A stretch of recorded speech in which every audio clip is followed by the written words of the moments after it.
नमस्कार मंडळी. या व्हिडिओमध्ये आपण जाणून घेणार आहोत की आपण खूप साऱ्या प्रकारचे जीवाणूसंघ वापरत असतो. शेतामध्ये वेगवेगळ्या प्रकारे जीवामृत वापरणं असन, दशपर्णी अर्क असेल, निंबोळी अर्क असेल, हे आपण एकात्मिक कीड व्यवस्थापनामध्ये वापरतो. सोबतच आपण सॉईल म्हणजेच मातीची गुणवत्ता सुधारण्यासाठी वेगवेगळ्या प्रकारचे द्रव्य किंवा वेगवेगळ्या प्रकारचे अमृत पाणी असेल, जीवामृत असेल, या प्रकारचे आपण वापरत असतो.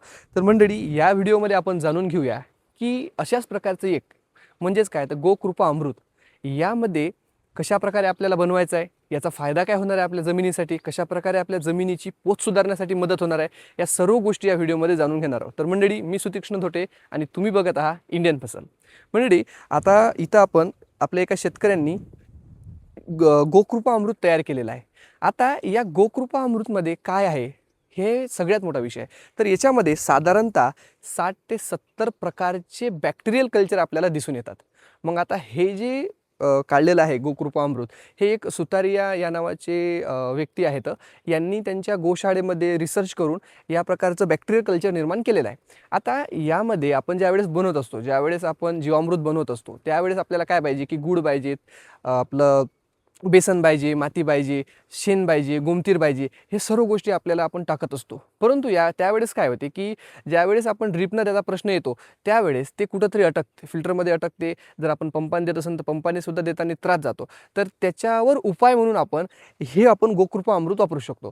तर आता आपल्याला गोकृपा अमृत ज्यावेळेस आपण वापरतो, त्यावेळेस सर्वात आधी आपल्याला पाहिजे याचं बॅक्टेरियल कल्चर. कोणी याला पाससुद्धा म्हणत असतो. तर ही जी पास आहे ही आपण 1 लिटर कोणीही शेतामधून घेऊन जाऊ शकता किंवा आपल्याकडे या शेतकऱ्याकडे विक्रीसुद्धा आहे. 20 रुपयाप्रमाणे ते लिटरप्रमाणे देत असतात. त्यांना म्हणजेच काय की जर आपण किंमत जर नसली तर त्याचं महत्त्व नसते, त्यामुळे काहीतरी किमतीमध्ये आपल्याला ते मिळवा लागणार असतो. तर हे जे बॅक्टेरियल कल्चर आहे, आता हे जर तुम्ही याच्यातून 1 लिटर जर बॅक्टेरियल कल्चर काढलं आणि तुम्ही घरी नेलं तुमच्या, तर तुम्हाला सगळ्यात आधी लागेल 200 लिटरची एक टाकी. आता 200 लिटरची टाकी घेतल्यानंतर सगळ्यात मेन याच्यामध्ये येते की तुम्हाला 1 लिटर गाईचं ताक लागेल. पण गाईचंच ताक लागेल.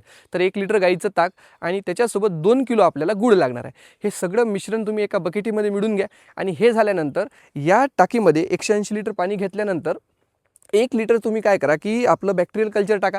ते टाकल्यानंतर गूळ 2 किलो आणि आपलं जे आहे ताक आहे हे याच्यामध्ये टाका आणि त्यानंतर हे 7 दिवसासाठी या प्रकारे हे मिश्रण ठेवून द्या. आणि रोज सकाळ संध्याकाळ 3 वेळा, सकाळ संध्याकाळ दुपार, आपल्याला याच्यात काय करायचं आहे की घड्याळाच्या दिशेने जे आहे हे बॅक्टेरियल कल्चर आता तुम्ही ढवळायचं आहे. आता तुम्ही बघू शकता याला 2 दिवस झालेले आहे, आपण एकदम चांगल्या प्रकारे याला कलरसुद्धा आलेला आहे आणि याच्यामध्ये तुम्ही जे याचा सुगंध जे आहे हे सुद्धा तुम्ही याच्यात अरोमा अनुभवत आहात.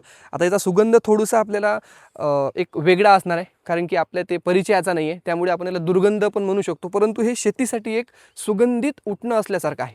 तर हे जर तुम्ही शेतामध्ये जर वापरलं, सुरुवातीला ज्यांनी हे बनवलं त्यांचं असं म्हणणं आहे की 1000 लिटर प्रति एकर, एकदम सुरुवातीला ज्यावेळेस आपण पहिले वापरतो दांडाच्या पाण्यानं असो किंवा तुम्ही कशा प्रकारे वापरा त्या प्रकारे वापरायला पाहिजे.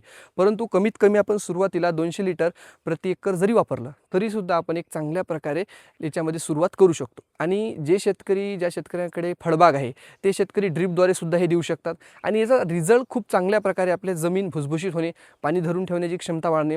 सोबतच यात मी जे सुरुवातीला सांगितलं की 60पेक्षा जास्त प्रकारचे बॅक्टेरियल स्ट्रेन आहेत. बॅक्टेरियल स्ट्रेन म्हणजे काय होतं, बॅक्टेरियाचे प्रकार आहेत. तर हे बॅक्टेरिया काय करते, प्रत्येक बॅक्टेरिया वेगवेगळ्या गोष्टीसाठी कार्य करते. 30 ते 40 प्रकारचे स्ट्रेन याच्यात असे आढळले की जे नत्र स्थिरीकरणाचं काम करत आहे. काही आढळले की जे आपली बुरशी आहे त्याच्यावर काम करण्याचं म्हणजे इफेक्ट करते. तर या प्रकारे जर आपण गोकृपा अमृत जर वापरलं तर आपल्याला रिझल्ट तर भेटणारच, सोबतच आपली जमिनीची पोतसुद्धा सुधारणार आहे. तर मंडळी, ज्या पण शेतकऱ्यांना बॅक्टेरियल कल्चर याच्यातलं पाहिजे असेल किंवा पास पाहिजे असेल तर कमेंटद्वारे आम्हाला कळवा. आम्ही त्या शेतकऱ्यांपर्यंत तुमचा कॉन्टॅक्ट करू आणि तुम्हाला ती तुमच्या घरपोच मिळवून देऊ. तर मंडळी, या व्हिडिओमध्ये एवढेच. पुढच्या अशाच व्हिडिओसाठी चॅनलला लाईक करा, शेअर करा आणि सबस्क्राईब करा. धन्यवाद.